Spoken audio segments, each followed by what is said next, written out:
사무엘상을 살펴보고 있습니다. 사무엘서가 시작하면서 하나님의 인도하심 가운데 한나는 사무엘을 출산하고 그리고 그의 서원대로 그를 하나님 앞에 드립니다. 사무엘은 실로에서 엘리 제사장과 함께 성장을 하게 되고요. 그리고 하나님께서는 3장 19절의 말씀처럼 늘 사무엘과 함께 계셨고 그리고 그의 말이 하나도 땅에 떨어지지 않도록 그렇게 인도하셨습니다. 온 이스라엘 백성들은 사무엘이 여호와께 부름받은 선지자라는 것을 알게 되고 또한 깨닫게 되었습니다. 그렇게 본문 4장 이후로는 블레셋과의 전투가 일어나게 되고요. 그리고 언약궤를 빼앗기는 그러한 일들이 일어납니다. 그 전투에서는 제사장 홈니와 비느하스가 전쟁에서 죽게 되지요. 그의 아버지 엘리까지도 그 전쟁에서 언약궤를 뺏겼다는 그 소식을 듣고 나서 그 소식을 들을 때 의자에서 넘어지면서 목이 부러져서 죽는 그러한 비극이 일어나고 맙니다. 하지만 그 블레셋은 언약궤를 빼앗아온 그 일 때문에 언약궤를 보관한 아스돗과 에그론 지역에 하나님의 저주가 퍼부어지게 됩니다. 결국 블레셋은 다시 그 언약궤를 이스라엘의 땅 벳세메스로 보내게 되는데요. 벳세메스 사람들이 언약궤를 들춰보는 실수를 저지르는 것 때문에 그 벳세메스에 있는 많은 사람들이 또 죽게 됩니다. 그래서 결국 그 언약궤는 기럇 여아림으로 보내지게 되는 장면이 바로 6장까지의 내용입니다. 그리고 7장에서는 사무엘이 이스라엘을 본격적으로 다스리게 되면서 그들을 미스바에 모이게 해서 이스라엘 백성 모두가 함께 금식하고 회개하고 하나님 앞에 다시 재정비하는 그러한 시간이 바로 7장의 내용입니다. 사무엘을 중심으로 1장부터 7장까지 그렇게 진행된 내용이 바로 오늘 본문 이전까지의 내용입니다. 이제 세월이 흘러서 사무엘이 나이가 지긋이 들어서 늙었다고 성경은 이렇게 표현하고 있습니다. 그리고 이제 그의 아들들이 사무엘을 대신해서 이스라엘의 사사로 임명이 되었다라는 사실을 공포하며 8장이 시작이 됩니다. 요엘과 아비야라는 이름을 가진 두 아들. 이들은 아버지 사무엘과 많이 달랐습니다. 자신의 이익을 따라서 뇌물을 받고 백성의 재판을 굽게 했다고 2절은 기록하고 있는데요. 이스라엘의 모든 장로들이 이 타이밍을 놓치지 않고 사무엘에게 강하게 요구를 합니다. 그것이 바로 오늘 말씀 5절의 내용인데요. 그에게 이르되 보소서 당신은 늙고 당신의 아들들은 당신의 행위를 따르지 아니하니 모든 나라와 같이 우리에게 왕을 세워 우리를 다스리게 하소서 한지라. 이스라엘은 지난 7장에서 우상을 제거하고 금식하고 그리고 하나님만이 그들의 구원자이심을 부르짖었던 그 사실을 까맣게 잊고 그 모습과 완전히 다르게 행동하고 있습니다. 백성들의 대표였던 장로들이 모든 나라와 같이 우리에게도 왕을 허락하소서라고 요구하고 있는 것이죠. 여기서 모든 나라라는 말은 언약 백성이었던 이스라엘이 아닌 다른 이방 나라를 말하고 있습니다. 이방 나라들 같이 되고 싶다라고 이야기하는 것이죠. 이 요구는 단순히 왕을 구하는 그런 의미가 아닙니다. 이 요청은 이스라엘을 규정짓는 정체성 자체를 모두 전복시켜버리고 그리고 뒤집어 엎고 사무엘에게 이제는 이방 나라와 같이 되겠다라는 그런 엄청난 충격의 요구였습니다. 이스라엘 공동체가 어떤 나라입니까? 시내산에서부터 여호와 하나님께서 그들을 불러서 선택하시고 그리고 하나님의 특별한 소유된 나라 그리고 특별한 백성으로 거룩하게 구별되어라 라고 말씀하신 나라가 이스라엘이라는 나라입니다. 그런데 이제 이 정체성을 뒤로 한 채 다른 이방 나라와 같이 되겠다라고 말하는 것입니다. 이제는 이스라엘의 그 특별한 정체성, 거룩한 하나님의 백성 이것을 포기하겠다라는 것이죠. 더 나아가서 이제는 이방 나라와 같이 왕을 세우되 그 왕으로 자신들을 다스리게 해달라고 요구합니다. 하나님에게서 떠나겠다라는 것이죠. 기존의 사사들이 다스려 왔던 이스라엘에게 이제는 사사를 통하여 그들을 다스리는 방식이 아니라 왕을 통하여 그들을 다스리는 방식을 취해달라고 이야기하는 것입니다. 하나님의 통치 방식을 바꾸겠다는 것이죠. 또 다른 정치적 통치 방식을 도입해서 이제는 그 방식을 따르겠다는 것입니다. 이 말을 바꾸어 말하면 하나님 나라의 방식이 아닌 세상 나라의 방식, 그것이 합리적이고 그것이 더 그들을 안전하게 할 것이라는 그러한 마음이 있었던 것입니다.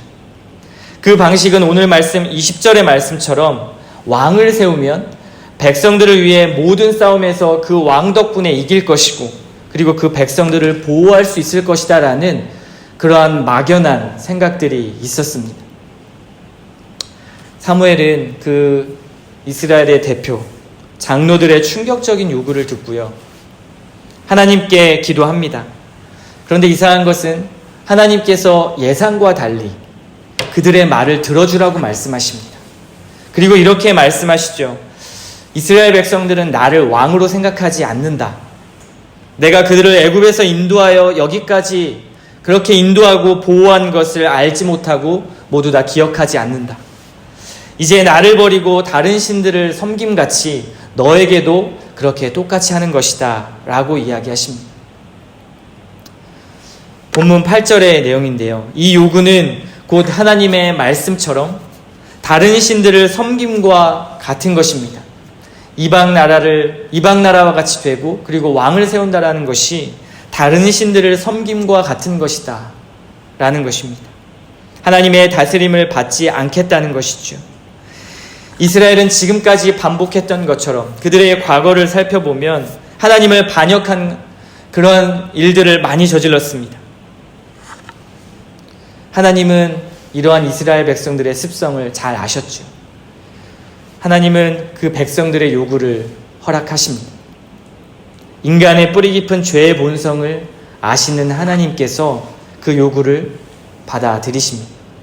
그러나 하나님은 그들의 요구를 들어주셨지만요, 그들은 마땅히 그 요구에 대한 책임을 져야만 했습니다. 하나님께서는 사무엘을 통해서 왕정이 들어서게 되면 초래할 수 있는 폐해와 그리고 안 좋은 일들을 말씀해 주십니다. 그것이 11절부터 17절까지의 말씀인데요, 그 11절부터 17절까지 이 사이에 쓰여진 히브리 동사들을 보게 되면 취하다라는 동사가 참 많이 있습니다. 취하다. 이것은 어떤 것을 의미하냐면요, 왕을 세우면 백성들은 왕권의 착취 대상이 될 것이다. 왕은 너희들의 것을 모두 취할 것이다 라는 그러한 내용이 담겨 있습니다. 자기 소유의 상당 부분과 그리고 권리를 왕에게 바쳐야 했고요, 자신의 10분의 1의 소득을 왕에게 바쳐야 했습니다. 이제는 왕과 백성의 관계가 주인과 노예의 관계로 전락하게 되는 것이죠. 주인과 노예의 관계. 이스라엘 백성들은 노예라면 아마 치를 떨어야 했을 것입니다. 과거의 조상들이 애굽에서 노예 생활을 했던 것을 기억할 것입니다. 그런데 이스라엘 백성들은 다시 그 노예의 신분으로 돌아가고 싶어 하는 것입니다. 왕권의 남용과 그리고 그 부패가 얼마나 이들을 괴롭게 할지를 사무엘을 통해서 하나님은 미리 알려주고 계신데도 이스라엘 백성들은 전혀 동요하지 않습니다. 하나님의 나라의 방식, 이 방식은 노예를 다루는 방식이 아니라요, 백성들을 자녀 삼는 방식이십니다. 종과 노예의 관계가 아니라 아버지와 아들의 관계이죠. 하나님은 우리의 것을 취하시는 분이 아니시라 하나님은 우리의 것을 공급하는 분이십니다. 우리의 필요를 채워주는 분이시죠. 그런데 그것을 마다하고 이스라엘 백성들은 노예의 신분으로 돌아가겠다라는 것입니다. 하나님께서 진정한 이스라엘의 왕이신데 이것을 버리고 다시 애굽의 신분으로 돌아가려고 하는 이 모습이 얼마나 어리석은지 모르겠습니다. 하나님께서는 그들이 그 왕을 세움으로 말미암아 백성이 아무리 여호와께 앞으로 부르짖게 되어도 이제는 그날에 응답하지 않겠다라고 말씀하십니다. 이것이 요구를 들어주는 조건이었습니다. 이 배경을 이해한다면 앞으로 북이스라엘과 남유다가 멸망할 때, 그 유다 왕조가 멸망할 때 하나님께서 그 멸망하게 내버려 두시고 포로로 끌려가는 것을 그대로 내버려 두신 하나님의 태도를 이해할 수 있게 됩니다. 우리는 오늘 이 이스라엘 백성들의 이러한 태도를 통해서, 그리고 말씀을 통해서 몇 가지 교훈을 얻을 수가 있습니다. 장로들이 사무엘에게 가서 이제는 사사의 통치의 방식이 아닌 왕의 통치를 받고 싶다고 말하는 것은 너무나 합리적인 것처럼 보여집니다. 그들은 이방 나라를 보면 막강한 왕의 리더십으로 나라의 국력을 다지고 그리고 전쟁에서 승리하는 것들을 아마도 많이 보았을 것입니다. 거기에다가 사무엘도 늙었고 또 그들을 다스리는 사사들이 타락했기 때문에 당연히 왕을 세워달라고 하는 이 요구는 너무나 합리적이고 이성적일 수 있었습니다. 왕을 요구하기에 타이밍이 너무 좋았죠. 정당성도 있어 보였습니다. 그런데 그들은 한 가지 너무나 중요한 사실을 잊고 있었는데요. 바로 하나님의 택한 백성, 그리고 하나님이 구별한 백성들이 자신들의 정체성이라는 사실을 잊고 있었던 것입니다. 우리는 여기서 옳다고 생각하는 일이 먼저가 아니라 말씀의 거울에 나의 말과 나의 생각과 그리고 나의 행동을 비춰보아야 한다는 것을 깨닫게 됩니다. 하나님의 말씀이 우리 인생의 기준이 되어야 하는 것이죠. 나의 경험과 나의 생각은 길어야 80년이지만 하나님의 생각과 하나님의 경험은 영원부터 영원까지 그것을 헤아릴 수가 없습니다. 누구의 말을, 누구의 생각을 따라야 하겠습니까? 삶을 살다 보면 때론 이방 나라와 같은 그러한 방법을 따르고 싶을 때가 참 많이 있습니다. 더 합리적이고 훨씬 더 나를, 훨씬 더 우리 가정을, 그리고 훨씬 더 우리 교회를 그렇게 유익하게 하고 모두에게 보호를 줄 것이라고 느껴질 때가 참 많이 있습니다. 어떤 방법이요? 이방 나라의 방법이요. 이 유혹이 너무 강합니다. 눈에 보이기 때문에 그렇지요. 그리고 세상이 그렇게 증명해주고 있기 때문에 그렇습니다. 그런데요, 세상의 문제를 세상과 같은 그러한 방식으로 대처하고 싶어질 때, 그때 하나님의 자녀의 백성의 정체성을 가진 사람들은 진짜 믿음이 발휘됩니다. 그때 내가 믿음의 사람인지 아닌지를 판가름할 수가 있습니다. 아, 하나님의 다스림 안에 있어야 하는구나. 말씀이 나에게 어떻게 말씀하시지? 하나님이 나에게 무엇을 원하시지? 라고 먼저 하나님의 말씀에 나의 생각과 나의 자아를 빗댄다라는 것입니다. 그렇게 반응하는 것이죠. 우리는 여전히 세상과 같은 방식으로 또 세상의 왕을 기대하며 살아가고 있지는 않은지 돌아보아야 합니다. 이 일은 또다시 애굽의 노예가 되어서요, 죄의 속박으로 되돌아가는 그런 어리석은 일입니다. 하나님 통치 안에 있을 때 우리는 진정한 자유를 누립니다. 이 자유함은 눈에 보이는 그런 잠깐의 유익이나 평안이 아닙니다. 두 번째 교훈이 있습니다.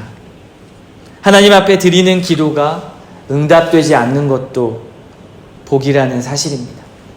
우리는 우리의 기도가 모두 응답되어야 하나님이 우리에게 복을 허락하신다고 생각하지만 그렇지 않은 경우도 있다는 것입니다. 이스라엘 백성들이 하나님 앞에 잘못된 것을 구할 때, 그때 하나님은 그들의 요구를 들어주셨습니다. 그러나 철저하게 그들의 불의와 잘못에 대한 그 책임이 곧 멸망이란 혹독한 대가로 다가왔습니다. 하나님의 허락이 응답이 아닌 것을 확인하게 되는 장면이죠. 하나님 보시기에 잘못된 것을 구할 때 하나님이 곧바로 응답하지 않는 것, 그것이 오히려 우리에게 축복입니다. 기도에 응답이 없다고 너무 좌절하지 마시기 바랍니다. 하나님은 선하신 분이시기 때문에 우리에게 가장 선한 길로 인도하시고 가장 선한 때에 하나님은 기도를 응답하십니다. 중요한 것은 우리가 하나님의 뜻에 맞게 기도하고 있는가, 이것이 중요합니다. 하나님의 뜻에 맞는 기도는 반드시 응답되고요. 그리고 가장 적절할 때 하나님이 원하시는 방법으로 응답하십니다. 그리고 하나님은 친절하게도 우리가 하나님 앞에 그 뜻에 맞게 어떻게 기도해야 하는지를 성경 말씀에 너무나 친절하게 설명하고 계십니다. 우리가 무엇을 구해야 할지도 말씀하고 계십니다. 그런데 이스라엘의 장로들은 왕을 구했지요. 그들은 왕을 구할 것이 아니라 하나님이 왕 되심을 찬양해야 했습니다. 왕을 구하는 것이 아니라 하나님이 왕 되심을 찬양해야 했습니다. 그들은 이방 나라와 같은 방법이 아니라 하나님이 주신 말씀을 기억해야 했습니다. 그들을 여기까지 인도하신 하나님의 능력을 구해야 했던 것이죠. 우리도 마찬가지입니다. 자꾸 본질이 아닌 다른 것에 초점을 두지 마시기 바랍니다. 우리가 구할 것은 영광스러운 주의 얼굴입니다. 너무나 막연한 이야기 같지만 이것이 본질입니다. 자꾸 과거의 모습으로 돌아가 죄의 종의 신분을 기웃거리는 그러한 우를 범치 말아야 합니다. 그 일이 좋아 보여도 속지 말아야 합니다. 새 술을 험 부대에 담으려고 해서는 안 됩니다. 새 술은 새 부대에 담아야 합니다. 방주에서 건진받은 자가 거친 파도 가운데 잠시 연명할 수 있는 그 튜브를 향해 다시 그리워하는 것과 마찬가지로 우리는 그 어리석은 일, 다시 죄의 속박으로 돌아가는 일, 그리고 노예의 신분으로 돌아가는 일을 그리워해서는 안 됩니다. 사랑하는 성도 여러분, 오늘 말씀은 우리에게 강력하게 요구하고 있는 것이 있습니다. 진정한 왕이신 하나님을 구하는 것입니다.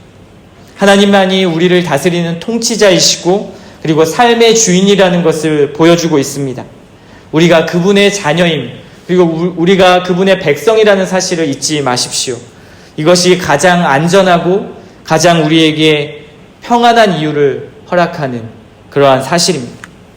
오늘도 하나님이 내 인생의 왕 되시고 그리고 주인 되심을 고백하며 그분의 다스림 가운데 하루를 살아가며 그리고 우리 신앙의 여정의 길을 살아가는 그러한 여러분들 되시기를 소망합니다.